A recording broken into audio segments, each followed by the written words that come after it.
Beautiful. Welcome all. So please go ahead and just bring your awareness to your breath. Let your breath be a gentle, easy, normal moving in and out.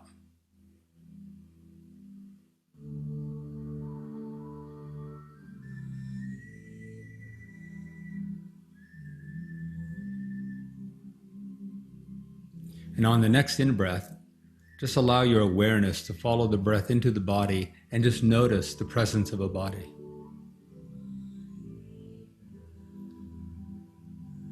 Allow yourself just to take a moment and bring into your awareness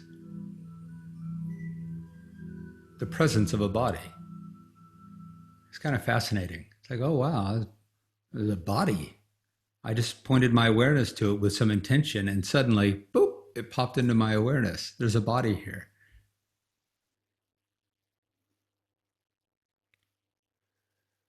That's the nature of a lot of what we're looking at in satsang, in the realized self, is we are learning to point our awareness through our meditative practice. And through our mindfulness, we're learning to point the awareness to a self, to a beingness that is always present, just like the body is always present. But we're largely not paying attention to it because our attentions are elsewhere. Our attentions are on our thoughts and our feelings and the world around us. But we just simply take a moment to use the breath and follow it in and go, oh wow, yeah, this is a body. It's always here. The absolute beingness that we are, the pure awareness, the consciousness is always present. It's just we're very, very rarely pointing our awareness to it because there's so much other distraction that we're habituated to be attentive to. So bring your awareness to your sense of being. I'll stop the music here.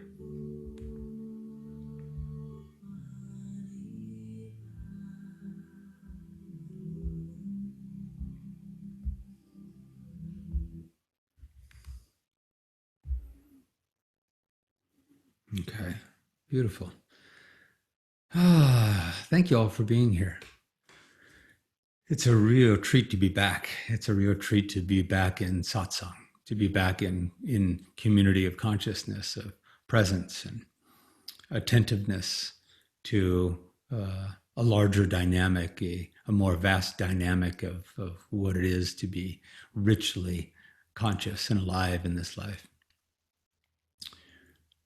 As usual with satsang, I have a sense of where I'd like to start today, and then we'll see where it goes. And I really want to open it up for, as I share this morning, if there's questions, if something lands for you or is it makes some sense, but you want more depth and understanding and question into it and inquire into what you just heard or felt or what resonated, and you want to explore that, please. That's what this is all about. So feel free. I'll open up my chat window here, and please feel free to type a chat in there, and I'll try to remember to keep looking at that every once in a while and see if a question has arisen. And you don't have to spell out the question. You can just say, I have a question, and then we'll open up your mic and get that question. I'm also going to type in here, or I'm going to paste in here. So satsangs are a gift, and they're a service of love. And if you have the ability and interest in making any contribution to the setup, to what it takes to put all this together, they're always welcome and accepted, and it's a nice exchange. And there's no obligation, and satsangs are free. But if you want to do so, there are some links in the chat room. All right. I want to see who we all have here. Okay, beautiful. I know almost everybody here, but not everyone. Kathy, I'm going to mute your. Actually, I don't know that I can. Kathy, can you mute your microphone?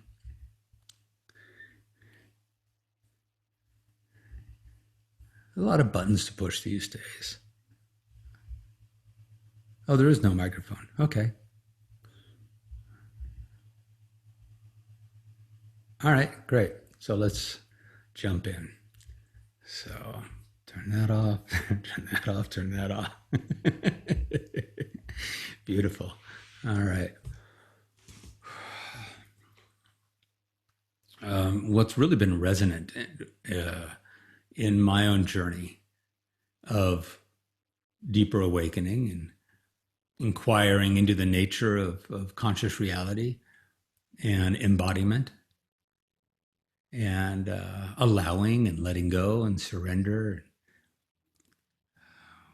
What's been really resonant is this dynamic that is experienced when I consciously choose to stop identifying the world, identifying what is happening in life through the constructed ego self,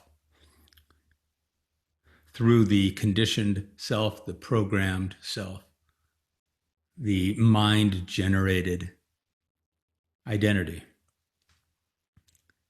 And to recognize more and more that when that is set aside, put down, released, thinned, if you will, when that personal identity is less prominent, not given such authority, I don't disappear.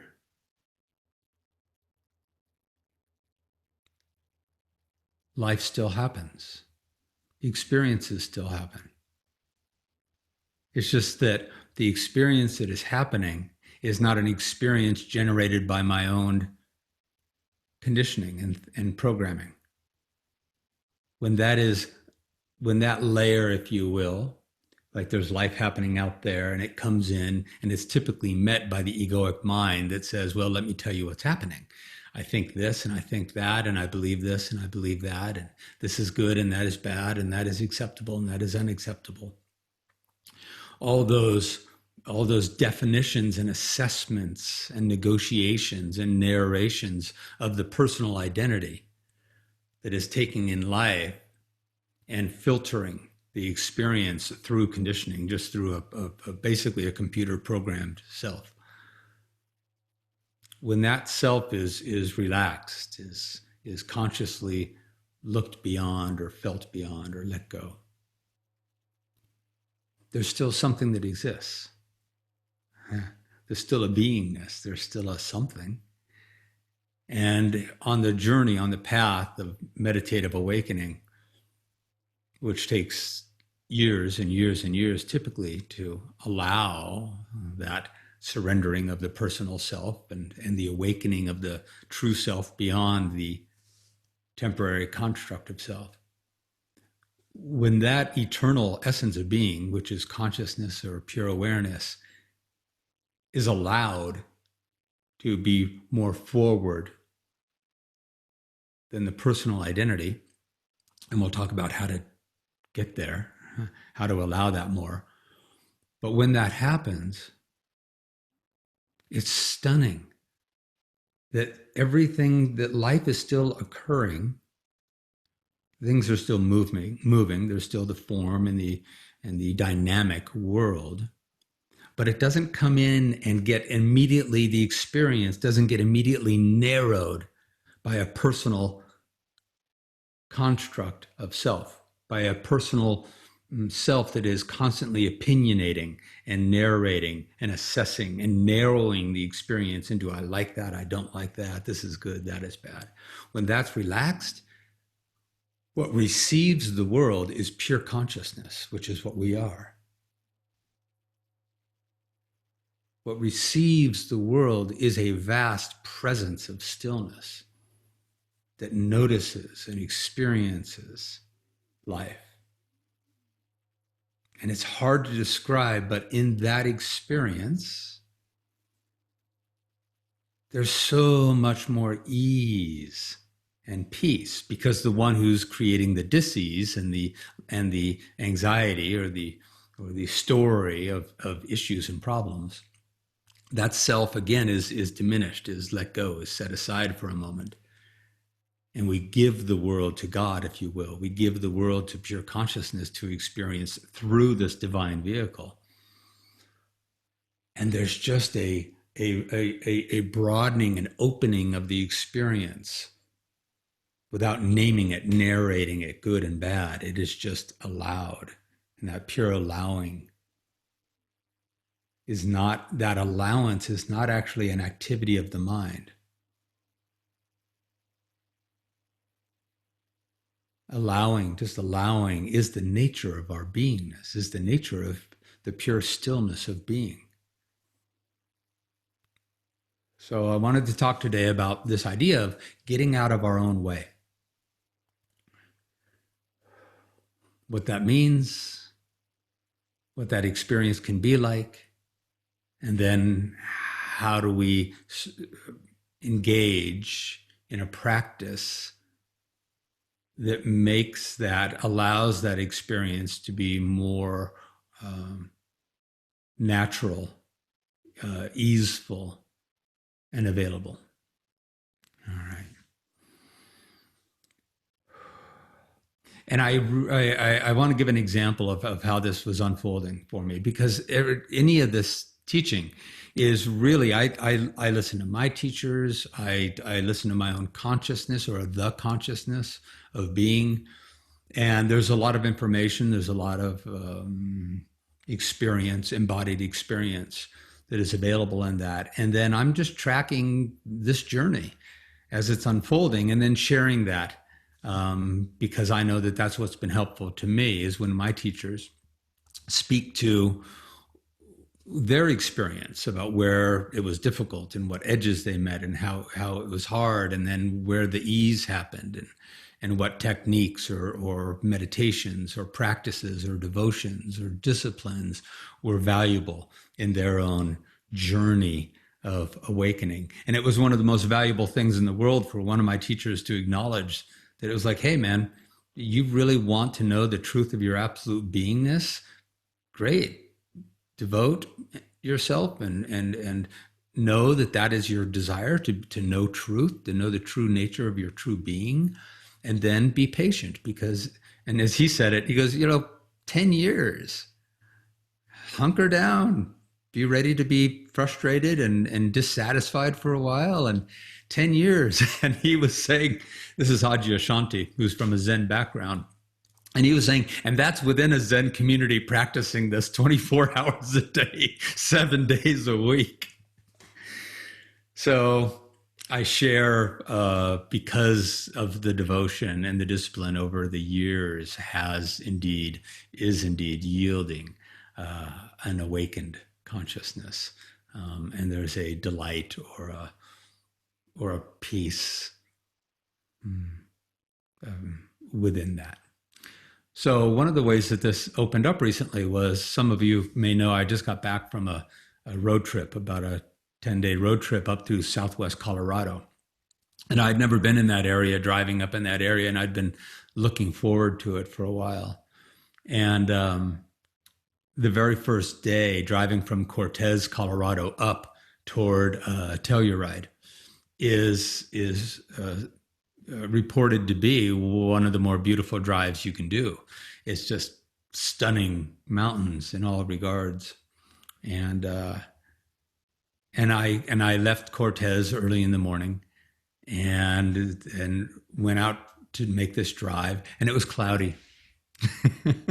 And it was gray. It wasn't just cloudy, it was like drab, sullen, moody, cloudy. And there was a dissatisfaction. So I'm driving up into this area, and there was an expectation, an attachment, and a disappointment that it wasn't what I was expecting and wanted it to be. And because of this practice, there was that acknowledgement that if I'm feeling a constriction, a real dissatisfaction, I can recognize that that dissatisfaction is coming from my own story, my own assessment of the situation, my own conditioned self. So I let that go. And within seconds, everything opened up. Not the clouds. The clouds were still hanging low and doing what they were doing. But that sullenness was my mind, was my egoic assessment. When I let that go, when I truly just said, okay, I don't want to see the world through a mind-generated self that is satisfied and dissatisfied and likes and doesn't like and is constantly trying to make it better. I just want to be. I just want to be. And I returned to the beingness. I allowed that self to drop, and I tend to point behind me. That's where, for me, the feeling of the vast consciousness that is beyond the narrow dream of self exists. That was able to experience what was unfolding in front of me in the world of form. And there was just this vast peace and love and appreciation and presence. There was no more story about I like or I don't like. It was just noticing. It was pure noticing.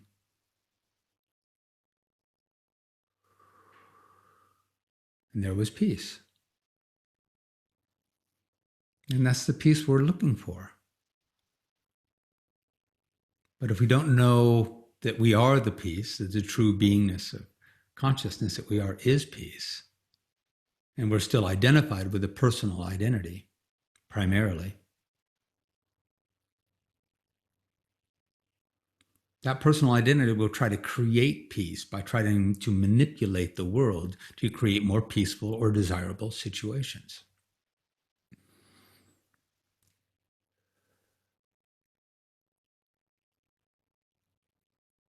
There was just peace and attentiveness and no more story. That's the beautiful thing. There's no more story. Oh no, I need to remember that this is okay and that everything happens for a reason. And just having more positive thoughts is not the process. It's letting go of all the thoughts, of all the assessments, of all the opinions, and just let it be. Let the beingness experience the beingness. Positive thinking is actually, I have found to be, I mean, it's valuable. There's a lot of value to it. But in the journey of self-realization, positive thinking is really gets in the way. You're just taking a crappy story and trying to make a better story.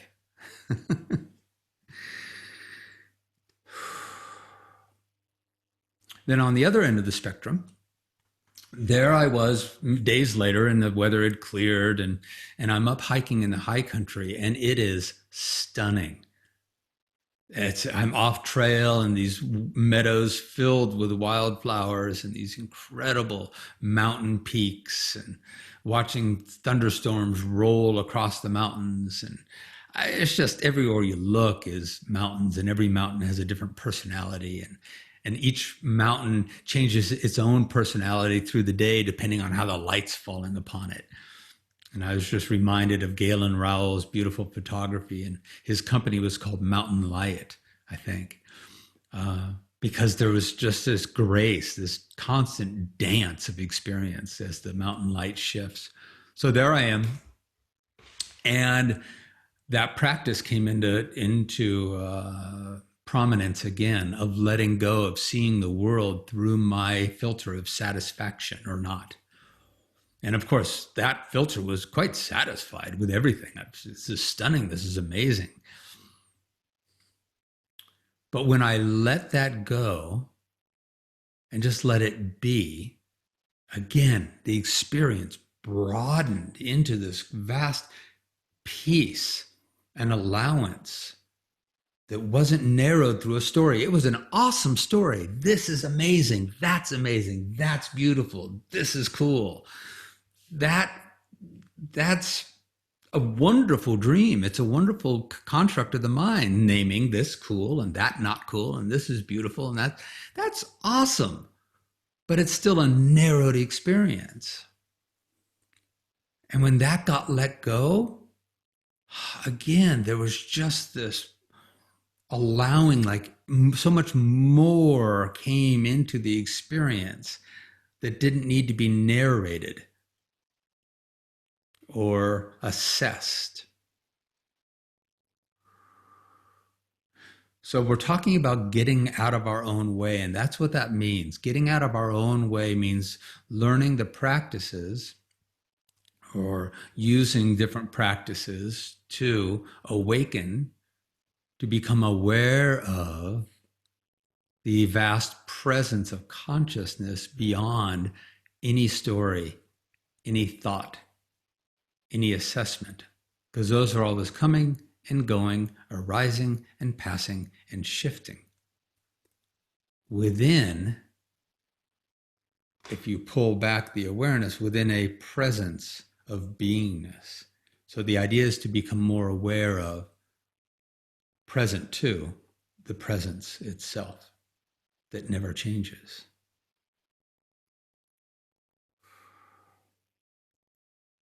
So to get out of your own way really means to get the story of you out of the way of the truth of you. To get the story of us out of the way of the truth of us.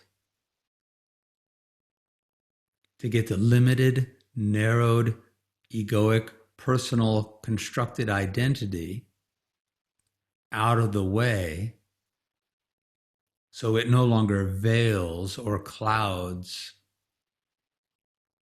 or obscures the vast beingness that we really are,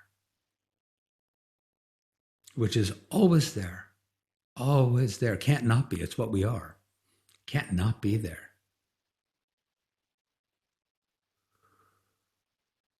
Bring your awareness right now to your right foot. Okay, bring your awareness to your right foot. You don't have to look at it. You got it? There's a right foot there, isn't there? It was there all along. We didn't just grow a right foot. It's just learning how to point our awareness beyond the constant narration of self. And noticing, starting to notice, starting to get glimmers of an essential beingness that is always there beyond all thought, unwavering, imperishable, and unchanging, and consistently still and at peace. And to know, I am that. Oh, I am that. Oh, there's my thoughts. Oh, look, there's my mind doing things. Interesting. And to stay in the witness perspective of the mind, of the thoughts, and not collapse into them and give them so much authority. Because when we do, it strengthens the identity of the personal self. The idea isn't necessarily to completely stop all negative thoughts, thoughts of whatever, unworthiness and unlovability and fear or doubt. Those still come up less and less as you move in this practice. But initially, they still come up. But to be less interested in them and more interested in the awareness within which they are arising and passing and coming and going.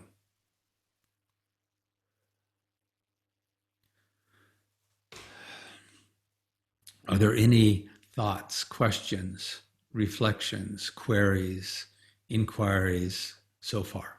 Because we're going to start to look at then some meditative practice in allowing the recognition of the true being. Quote, how do we access that beingness? But any questions around the beingness itself and the idea that there's the world of form happening, It comes in and it meets the constructed, conditioned self that generates its opinions and says, "Oh, this is what is happening," and we take that as reality. It's just the mind's constructed thought. And the question is, what is aware of that? What is the imperishable beingness that perceives all movement? What is the stillness? And how do we feel into that stillness? Enough times over and over and over again through our meditations until we truly start to recognize ourselves as that stillness.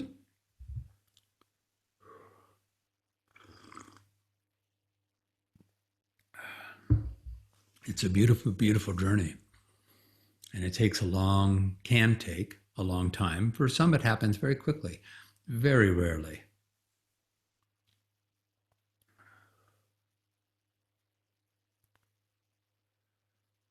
So part of this dynamic is the consistent recognition that behind every generated opinion, thought, assessment, there's a stillness.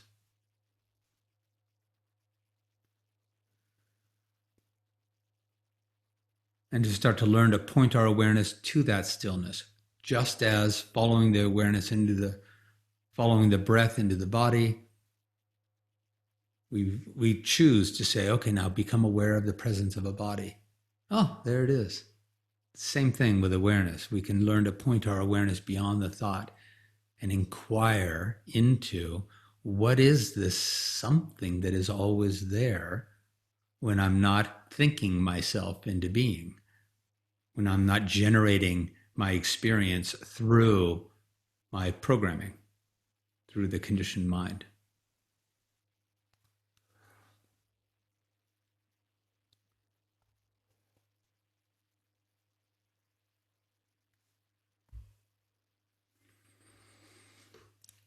So there is the temporary egoic identity, which has its value. We need a sense of the individuated self. But to recognize that is happening within the imperishable one self, and to get more familiar with the one self, the one consciousness that unites all of us, all of our individuated soul expressions are individuated soul expressions of the one consciousness.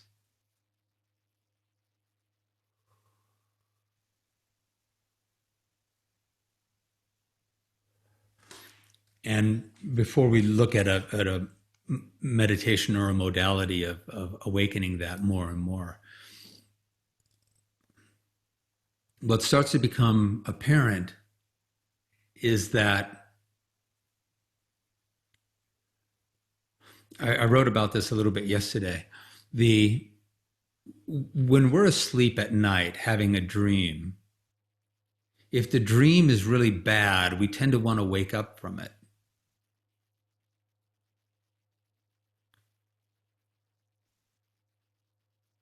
If the dream is really good, we tend to want to stay in it. Hence, we are constantly working on the personal self, trying to get it to behave and be a pleasing personal self. That's the ego's defense. It is constantly saying, all right, no, I'll behave. We can get this. I can get it to stabilize. I can get this dream to stabilize as a really good dream. I can get this personal identity that I've constructed to behave, to be better, to be nicer, to have more positive thoughts, to remember to be gracious, to remember to be compassionate, to remember to be loving. I can remember that. I can keep that in place. I can hold my shit together. I can hold this together. That's what it's constantly doing.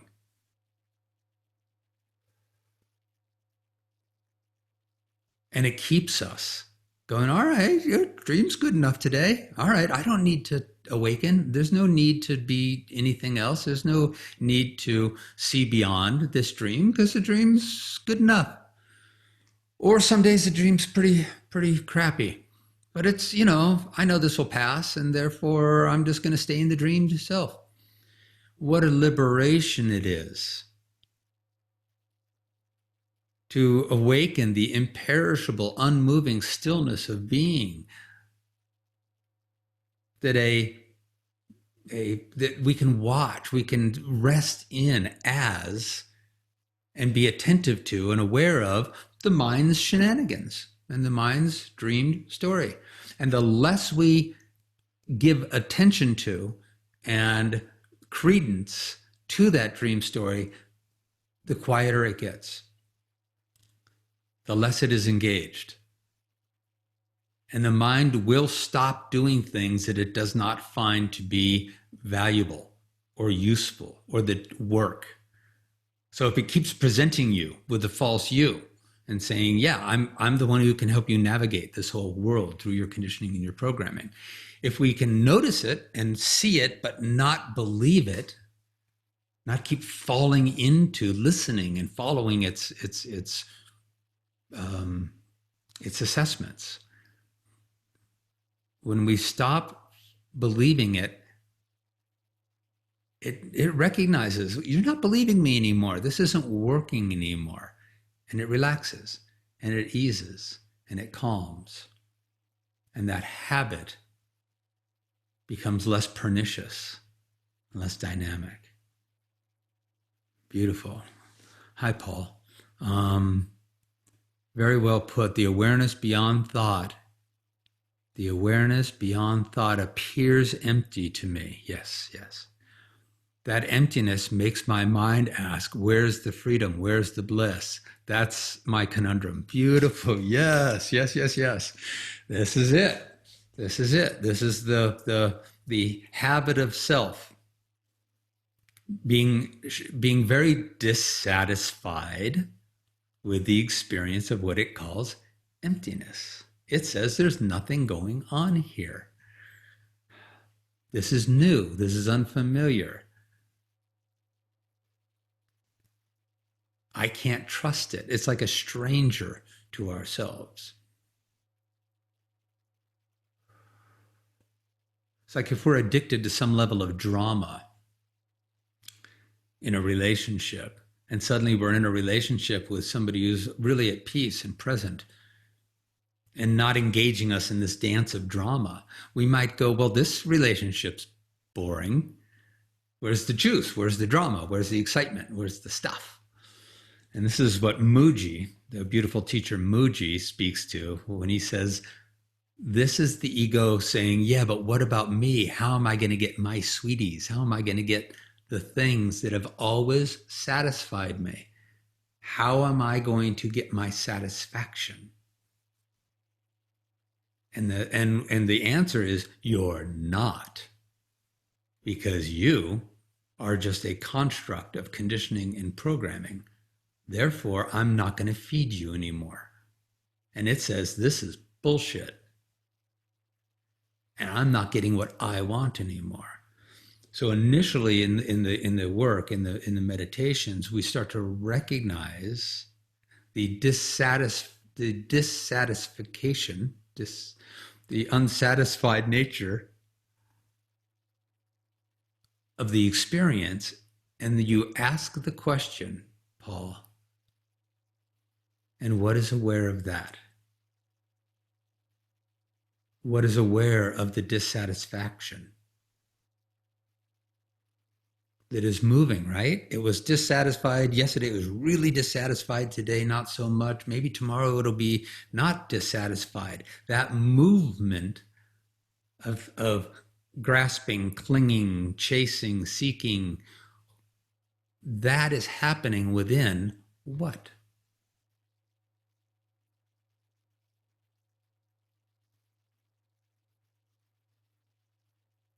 When the dissatisfaction shifts,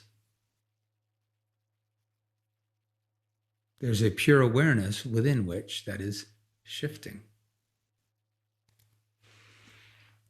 it takes, so practically, the answer practically is this: it takes patience and really in meditation, being in the meditation of inquiry, constantly feeling into, and what is aware of that? This is boring.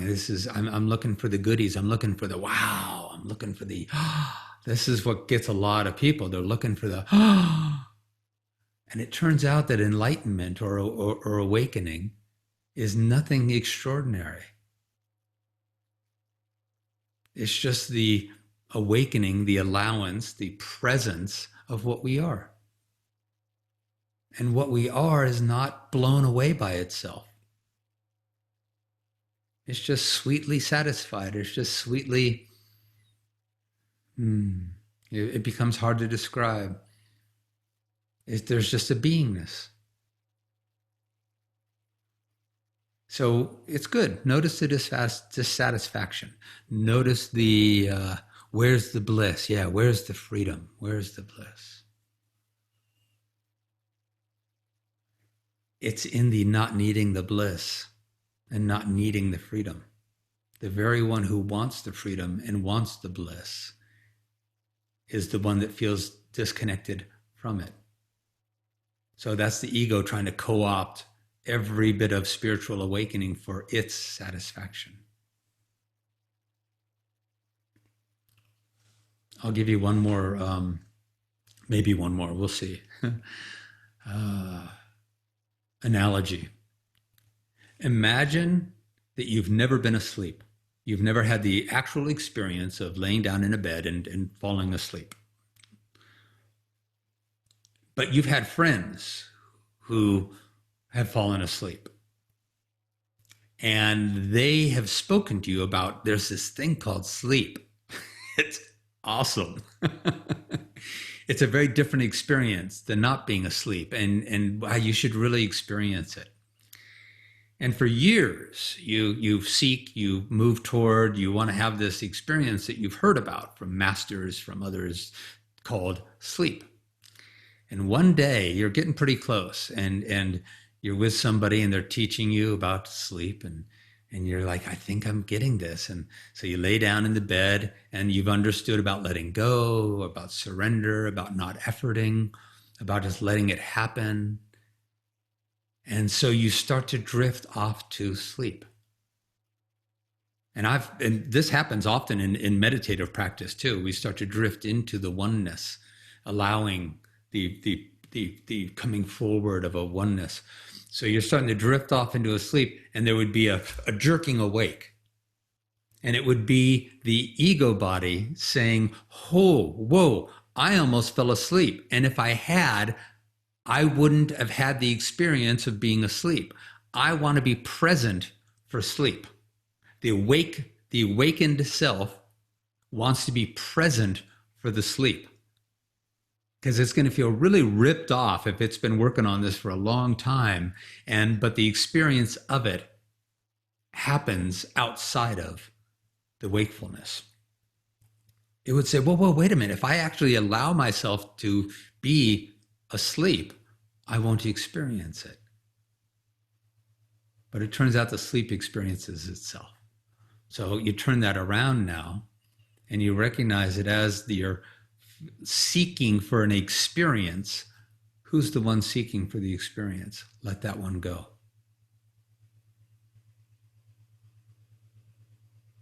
Who's the one who's looking for the satisfaction, the bliss, the freedom? Let that one go.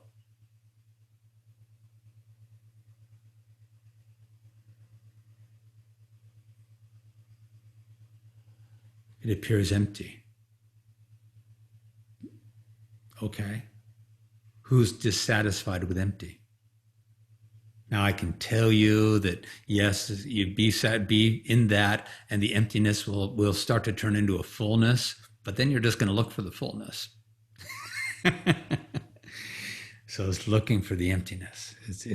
Pardon me, it's just allowing and noting, Paul, that the allowing is not an activity of the mind. It is the nature of beingness itself.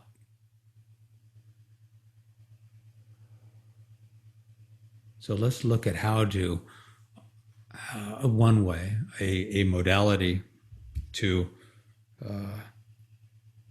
move more into that embodied experience of pure beingness.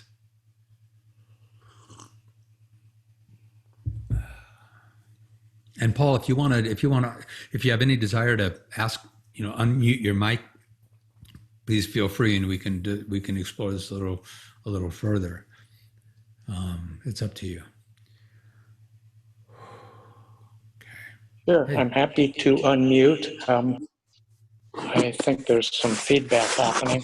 Can you hear me okay? I can hear you beautifully. Yeah. So, you started out, I think one of the first words you said was allow. And I think that's key. I understand everything you said. It absolutely applies. And it's just sitting in this place of complete silence and complete emptiness, and then it is intruded upon by my ego saying, wait a second, where's the bliss? Everything is supposed to be here, right? In the silence. Yeah. But really, it's not really in the silence. It comes from the silence, but it's really all of this out here. So it's still very confusing to me, but it's all good. I love it. Yes, it's confusing and it's all good. So beautiful. So Paul, you're just describing exactly what is often the experience. I sat for years in meditation. I've watched my own mind saying, what's happening? What's happening now? What's happening now? How am I going to use this? Is this good? Is this bad? Am I there? Is this what it's supposed to be? Is that what it's supposed to be? I think this is the experience. Is it really the experience? And in that moment, there was a constant pulling back out, a widening of the perspective, and inquiring into, and this dialogue, this seeking, this dissatisfaction. What is aware of that? It's just another movement of mind happening within what? And instead of trying to answer it with that's happening within consciousness, because that's not much value. Then the inquiry deepens into, and what is the nature of this something beyond movement of thought? What is the nature of the stillness? And to feel into it. Not to try to answer it cognitively, but to feel into, what does stillness feel like? And then you get I would have a glimmer, a spark of it, a moment of it.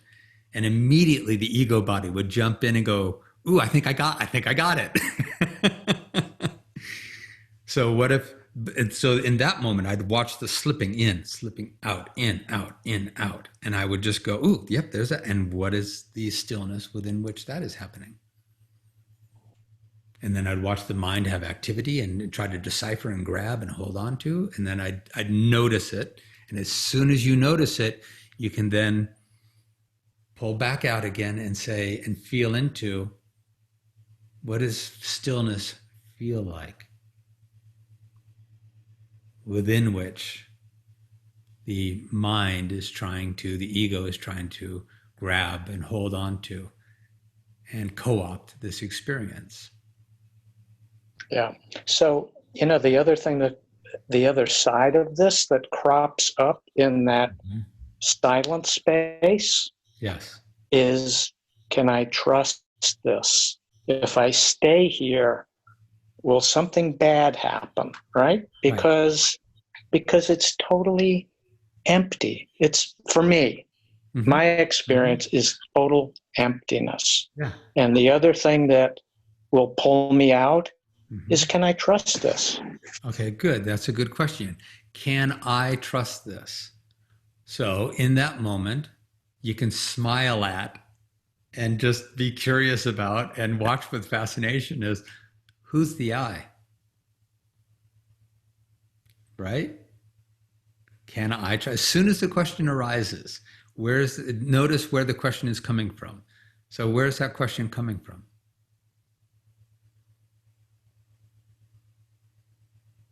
Is it coming from the beingness, or is it coming from the egoic identity? No, it's obvious. It's obvious. From the ego. Yeah. Right. All right. And noticing that. And what is and allowing that. That's the beauty. Not even arguing with that, allowing that. Because allowing, again, isn't a condition or an activity of the mind. It's the pulling back and falling back, if you will, and resting in the stillness within which this question is even arising. Within the I is going, am I going to be okay?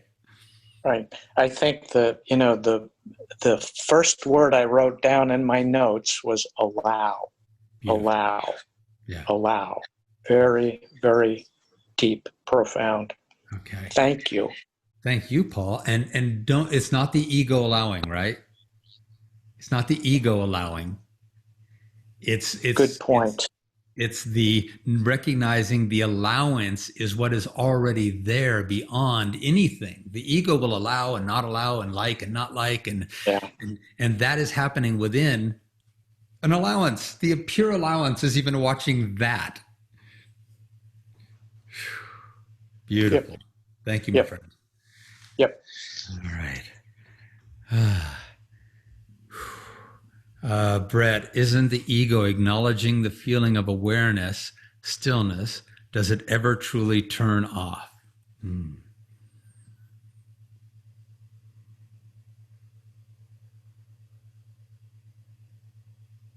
It doesn't necessarily turn off. It subsides and it flips. It becomes less the predominant, trusted source of experience. Rupert Spira teaches beautifully that when you start to get that separation, when you start to get that feeling of stillness, and then noticing the movement of mind within stillness, and you've got these kind of, quote, two different things happening, layers, if you will, to simply be more interested in the stillness than the movement within the stillness. You start to become more, it's just pointing your awareness. It's like pointing awareness to a body part, and suddenly that body part becomes present. It was there all along. The stillness is there all along. So you notice the stillness. You notice the egoic desire to be still, and the egoic questioning, and as Paul was saying, can I trust? Is it okay? You notice that, and then you ask, and what is noticing this? It's the movie screen upon which the movie is constantly playing. The mind is the movie, constantly playing new movies, dramas, comedies, horror flicks, romantic comedies. I mean, it's always changing and shifting, and the screen never changes. The screen is not stained by or impacted by the movie, and therefore can allow any movie. And to be more interested in the screen than the movie. It doesn't mean you dismiss the movie completely. Hey, let's have a movie. Let's have an experience of life. It's just that we're more interested, 51%, if you will, in the pure stillness within which the mind is constantly trying to tell you what's happening. But most of us are collapsed in the movie and completely forgetting about the screen.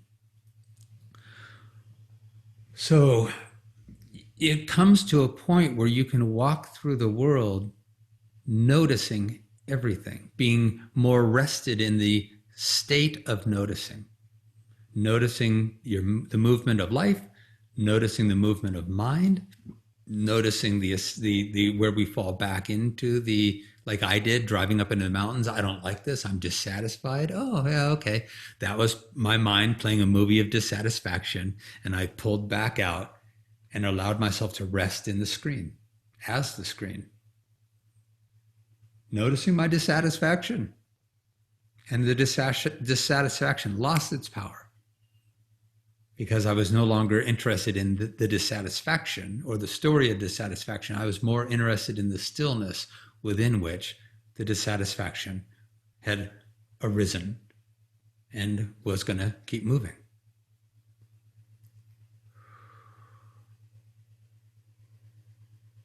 So here's a practice. You can practice this coming out of a meditation, or you can practice this anytime you want. And I'll give not a warning, but it's the best word I can come up with. I'll give a warning. When I first practiced this, I could hold on to it for about a second and a half, maybe. Now it's actually the predominant way of just walking through my house, walking through my life. Is this state of being is now just predominant. Watching my thoughts, noticing them, and being more interested in the stillness than the thoughts. And the practice is to look about the world around you and don't name anything. Just look around the world around you right now.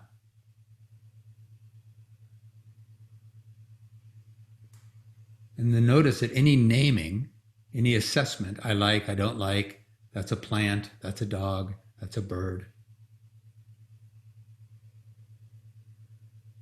The mind is trying to do its habit of narrating life so that you can have the experience of it. Turns out you don't need to narrate life to have the experience of it. The one who's narrating is the egoic body. The beingness is just allowing and watching and noticing. So the practice is to observe without naming.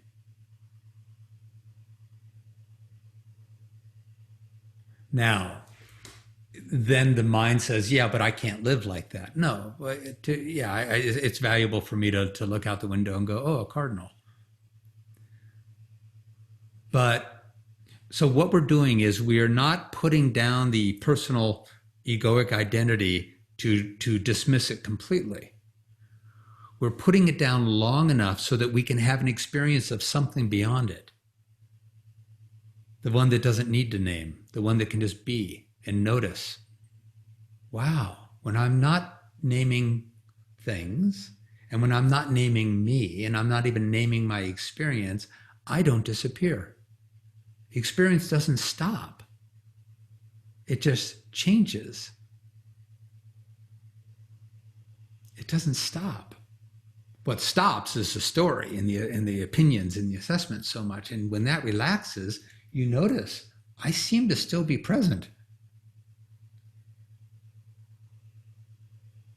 And notice right now, look around the world and notice that you could have varying opinions about anything that you're experiencing right now. And those opinions are shifting and moving and changing. And if they were stopped, you would still exist because you are consciousness.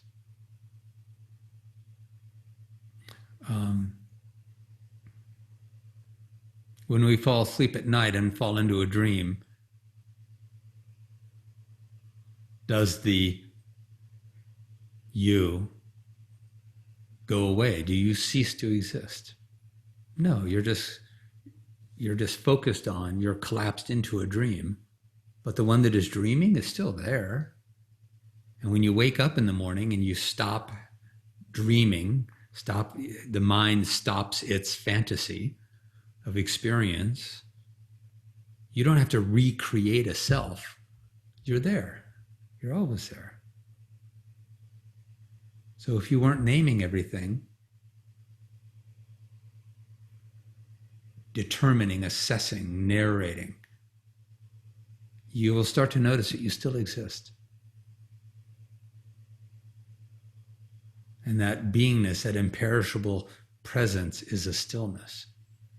And to get familiar with it, we inquire, what is the nature of this something within which my mind is some days just constantly going, other days less so? But no matter what it's doing, that's always happening within a pure stillness.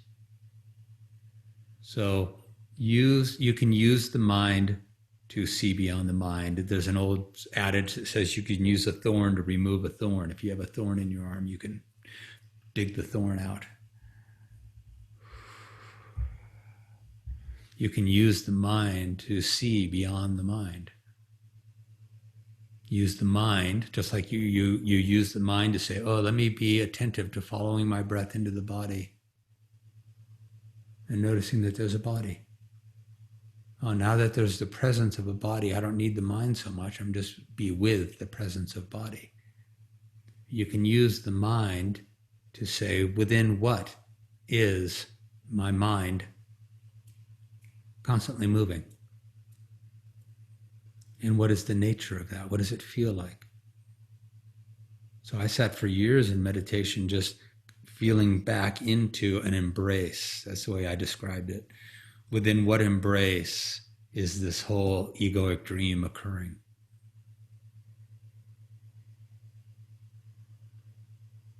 And I just start to feel more and more into the stillness. That's what's awakening. We can't awaken it until we recognize it, until we have some glimmer of it. And every meditation is an interruption of the dream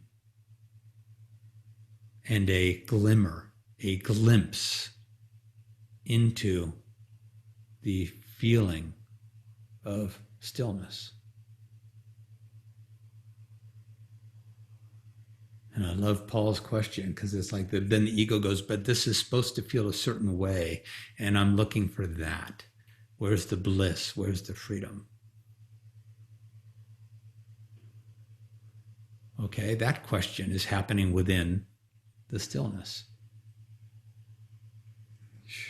This is why it's a little bit tricky, and this is why it takes a while. But this is what waking up from a dream is. If you've been asleep in a dream for years and years and years and years and years and years, one little poke isn't going to keep you awake.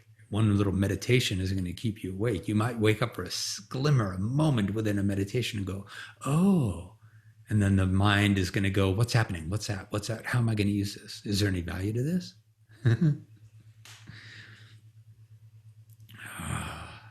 I'll give one more little analogy. If you were to build a house,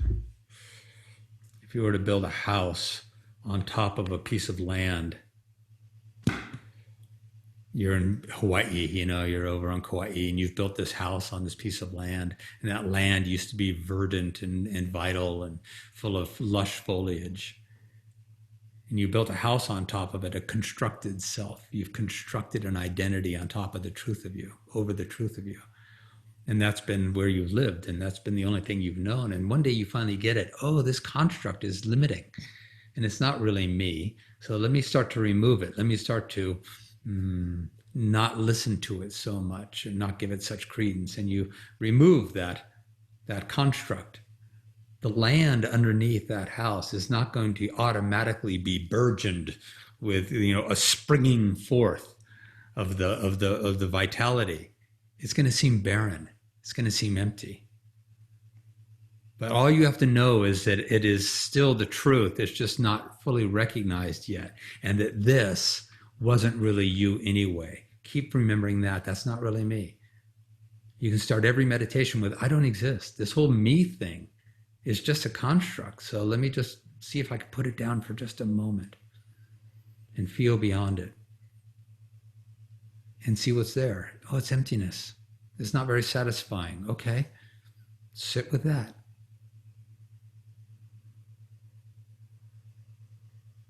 Be that. And the I that says, yeah, but what? You don't exist.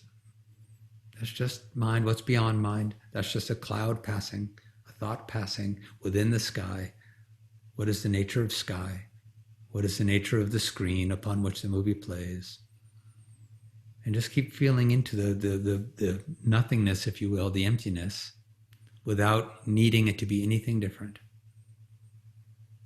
Now, this is where it gets tricky, because I'm going to say, and that will then start to enliven and open and express and just become attentive to that. You remove the false self, the true self is going to emerge. It is. It's just going to blossom. It's going to emerge. But don't look for the blossoming. Just be interested in not being the old you, and see what happens.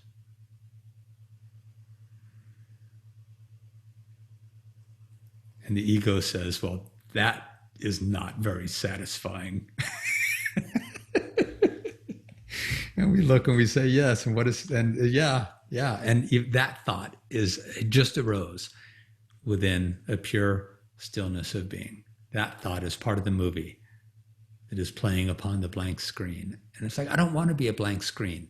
So I think I'll end with this today. I don't want to be a blank screen. I don't want to be the emptiness.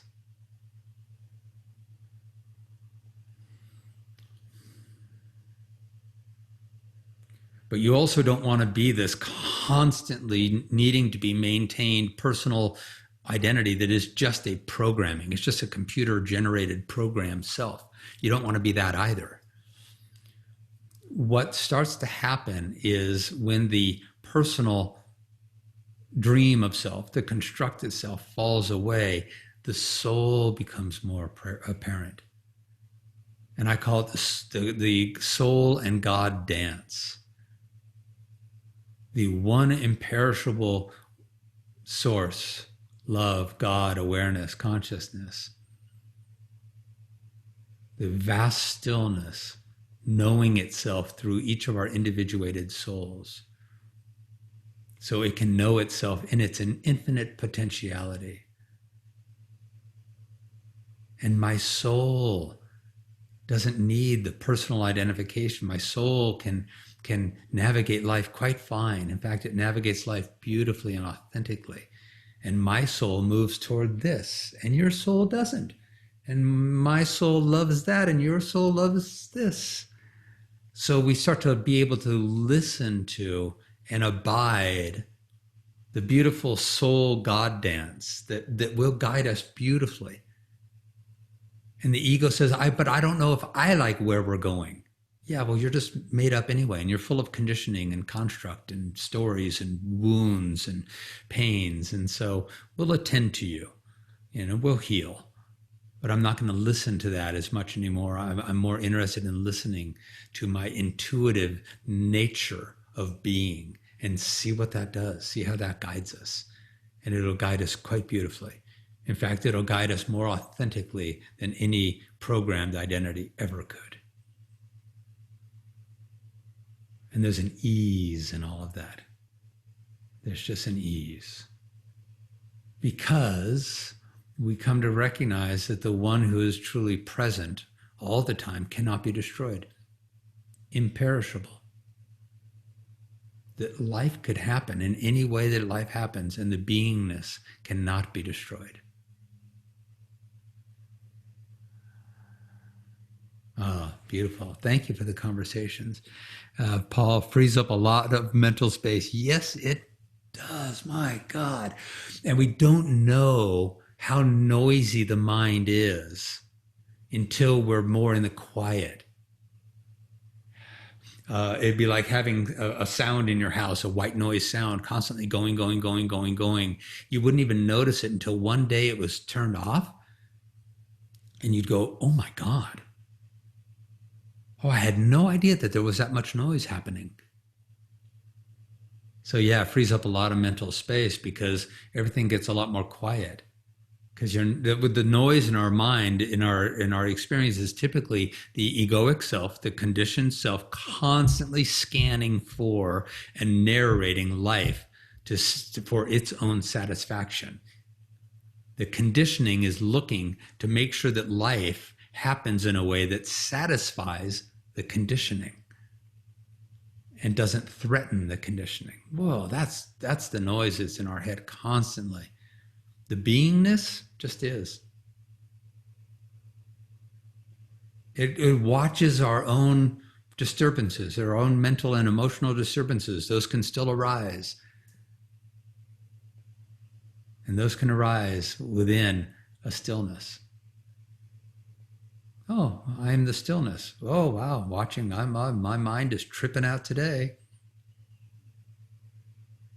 But I'm the stillness. Again, 51%. Be more interested in the stillness within which mind happens. All right, beautiful. Thank you, my friends. What a beautiful morning. It's good to be back. It just feels right. That's the soul talking. That's the soul God dance going, this just feels right. This feels good. So I do this. All right. Blessings. Thank you, everyone. Thank you, thank you, thank you. If you care to make a donation, the links are in the chat box. Don't bring any expectation or need or should to anything. Just follow your love and your bliss and your presence. And if you want more intimate dialogue and more personal and direction, come to Sedona. Come spend 3 days and let's sit together and be and explore and go deeper into all of this. That's an option that's always available. All right, loves. Be well. And next Sunday, we'll be back again. And I might be doing live satsangs again. I'm going to play with that this week. So the whole scene might be a bit different next week, but Zoom will still be available. All right. Much love, blessings, and peace. All right. Be well. All right.